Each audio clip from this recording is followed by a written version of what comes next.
Paano nga ba mag-submit or mag-comply sa AKOP ng SSS online lang? Ano yung mga dapat nating malaman at ano-ano din yung mga requirements?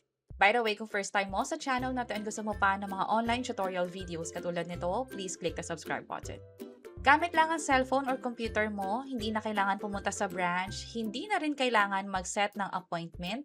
Pwede nang mag-comply sa AKOP para tuloy-tuloy ang nakukuhang pensyon mula sa SSS.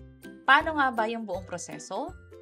Dito sa website ng SSS, that's sss.gov.ph, pumunta lang dito sa Submit AKOP Compliance. Hindi mo na kailangan mag-login gamit yung user ID and password. Sa labas lang o dito sa mismong website, pwede nang gamitin ito.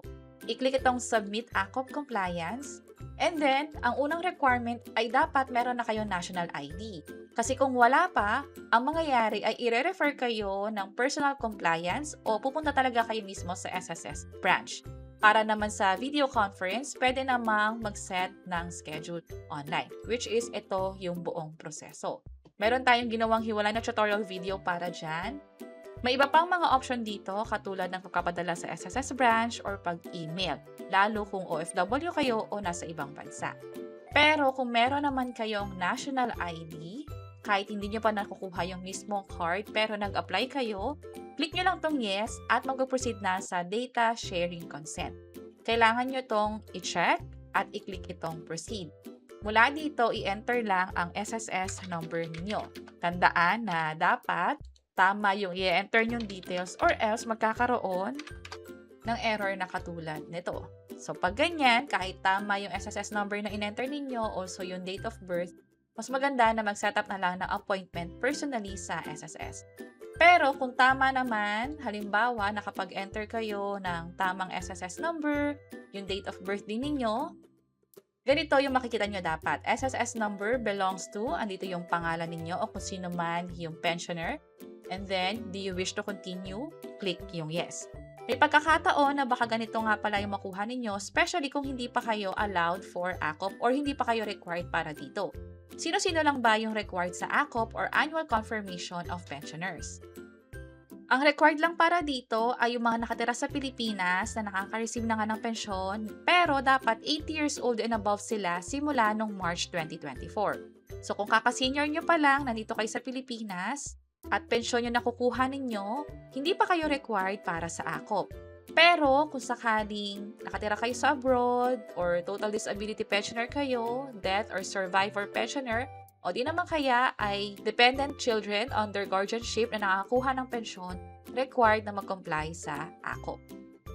So balikan natin yung proseso. Halimbawa na-enter na yung SSS number, and then kung sakali na may mga questions sa inyo, depende kasi sa sitwasyon, halimbawa, claimant kayo, pwedeng ganito yung mga tanong sa inyo. Kapag kasi claimant, halimbawa, yung asawa ninyo namatay, pero SSS member siya, may pension siya, at sa inyo napupunta yon as beneficiary, ang requirement doon ay dapat hindi kinakasal or hindi pa nakakasal sa iba.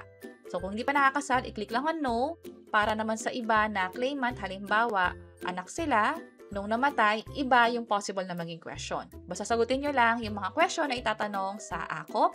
And then from there, dapat makapag-proceed na kayo sa pag-take ng live selfie. Itong selfie na ito ay parang video na din kung saan i-check yung liveliness ninyo or liveness pala. Ibig sabihin, possible may instruction na patingin kayo sa kaliwa, sa kanan, or palapitin kayo sa camera para ma-sure na totoong tao yung kinukunan ng video. Kapag napasa nyo na itong pag-take ng selfie, dapat makakuha kayo ng confirmation na katulad nito. May transaction number, may date of compliance, at ang isa sa pinakamahalaga dito ay kailan ba yung schedule ng next AKOP compliance ninyo. So, wag na wag nyo itong kakalimutan or else magkakaroon ng problema sa pag-claim ng pensyon ninyo. Ano ba yung pinakamangyayari? Sabi dito, kung sakaling hindi kayo nakapag-comply sa AKOP within the schedule ninyo, masususpend yung monthly pension. At mangyayari yan automatically 1 month after dun sa birth month ng pensioner or ng deceased member. Magkakaroon din ng automatic na cancellation after 2 years from the month na nasuspend nga yung pension na nakukuha ninyo. Just in case na hindi nyo to agad nagawa, pwede pa bang mag-comply or pwede pa ba yung late submission? Pwede naman, gawin nyo pa rin mag-resume yung pension ninyo within 2 months from the date na nag-comply kayo. So baka mamaya nag-comply kayo this month, ina-expect nyo within the week or next month meron na kaagad. Tandaan na ang inallow or inallot dito ng SSS ay within 2 months. Pwede mapaaga, like 1 month agad, pero ang maximum ay 2 months bago nga mag-resume or magpatuloy yung pensyon na nakukuha ninyo mula sa SSS. So, ganun kadali mag-comply sa AKOP. Tandaan na pwede itong ma-access sa website nila. That's sss.gov.ph. Pwede sa computer or sa cellphone. Kung sa cellphone nga pala at ganito yung view ninyo, possible mas maliit, i-scroll down nyo lang sa bandang baba kasi nandito yung Submit AKOP Compliance. At sana nakatulong tong video na to. Kung oo, pakiclick ang like button at para sa iba't ibang mga tutorial videos, pwede nyo i-check yung mga link na nasa bandang baba. Sana makatulong and see you sa mga next videos. Bye-bye!